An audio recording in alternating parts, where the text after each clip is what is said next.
Welcome back to Super Mario Brothers 3. We are here in huge island, big island, whatever it's called.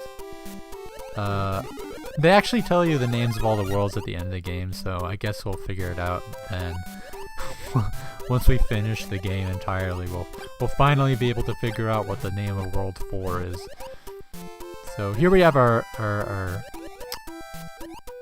large water level. It's kind of bound to happen at some point. Oh, come on! I knew that was gonna happen too. Okay.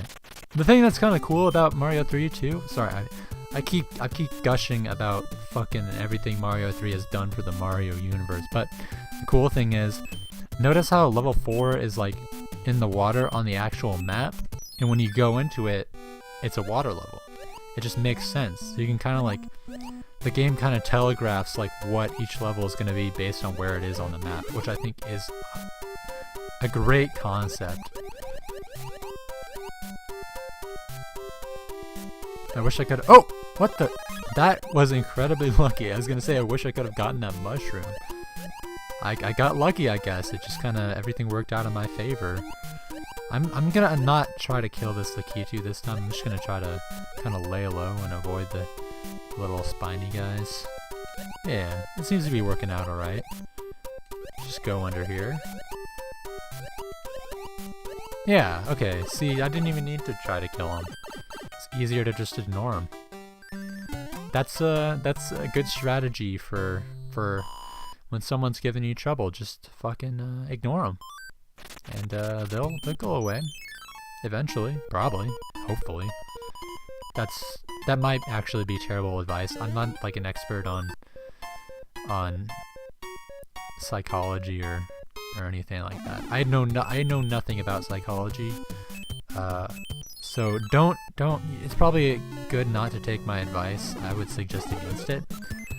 So, like, if you take my advice on not taking my advice, does that make the advice good advice, or should you not take the advice of not taking my advice? Now I'm just confusing myself, man. That was amazing that I avoided every single one of that guy's hammers. I thought for sure that he was gonna get me. Okie doke, level 5. My wife. Well. Oh, this level is interesting.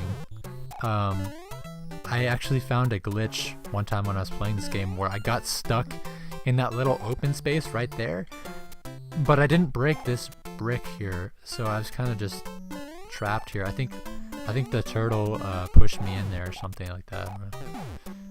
Oh, I see. Well, I was gonna try and see if there were any power-ups in those blocks, but the game just does not want me to succeed. I guess that is the idea. What?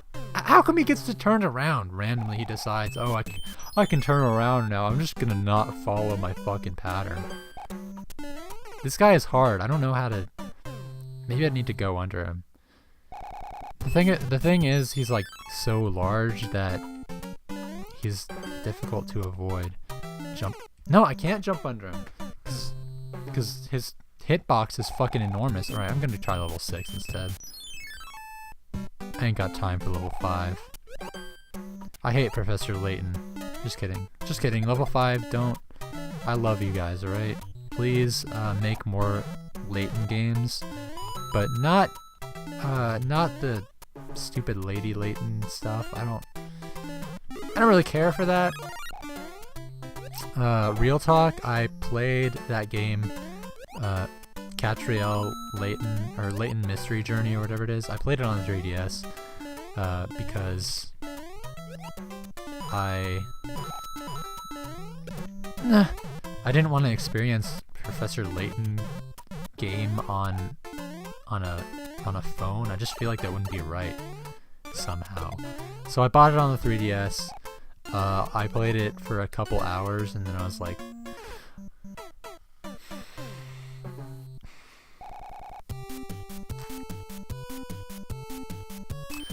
I played it for a couple hours and I kind of got bored with it. I felt like it didn't go anywhere. I think the problem lies in the fact that it is a mobile game originally,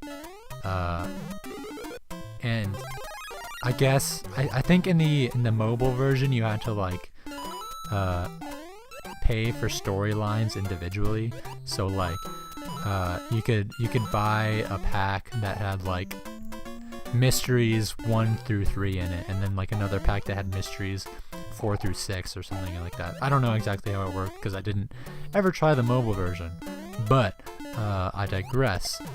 The problem was, because of that kind of segmented format, it was hard to get invested in any of the mysteries because they kind of just ended like you know, not abruptly, but they ended and they just kind of were never brought up again. The thing I liked about previous Professor Layton entries was that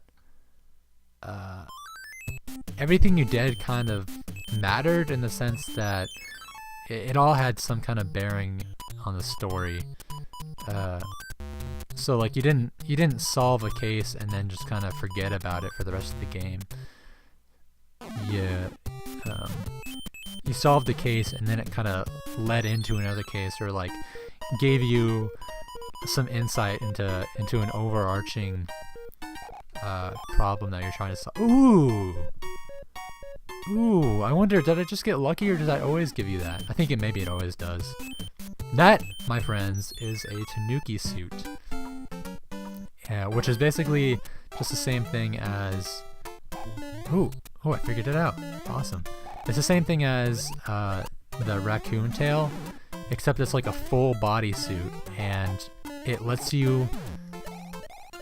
It sounds weird, but it lets you turn into a statue if you like hold down on the control pad. And I think you're invulnerable while you're a statue, so enemies will walk right past you and won't hurt you. And you can stay like that for as long as you want, but the downside is you can't move, obviously. I usually conserve the Tanuki suit. I don't know why. It probably wouldn't make a difference if I saved it or used it right now, but for some reason I like holding on to it just because it's rare. It doesn't make any sense. I might as well use it, but it's rare. Hey, I got all 3. That should count for something. That alone takes some skill, right? To get all 3? Man. Okay. Oh, I don't like this. I don't like lava. Oh, well, I wanted to keep my raccoon tail. It tricked me. See, it's an impulse. I wanted the raccoon tail, but because I saw the fire flower, it like put into my mind this sense that that I was doing the right thing by grabbing the fire flower, and that I would get like some kind of dopamine release if I got the fire flower, which wasn't true. I wish I hadn't gotten the fire flower, because I find that the raccoon tail a lot more fun,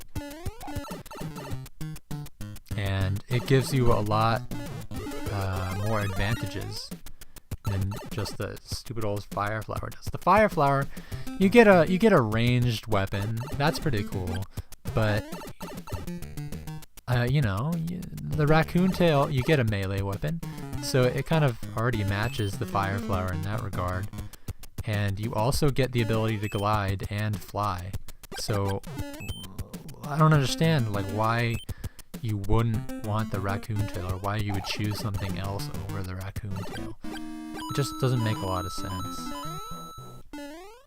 That pipe maze thing was kind of a precursor to a world to come. World 7 is basically just that. It's literally called the pipe maze, and it's probably my least favorite world in the entire game. It sucks.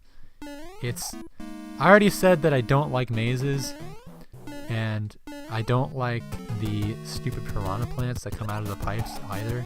So when you combine the two, it just kind of pisses me off like 200%, man.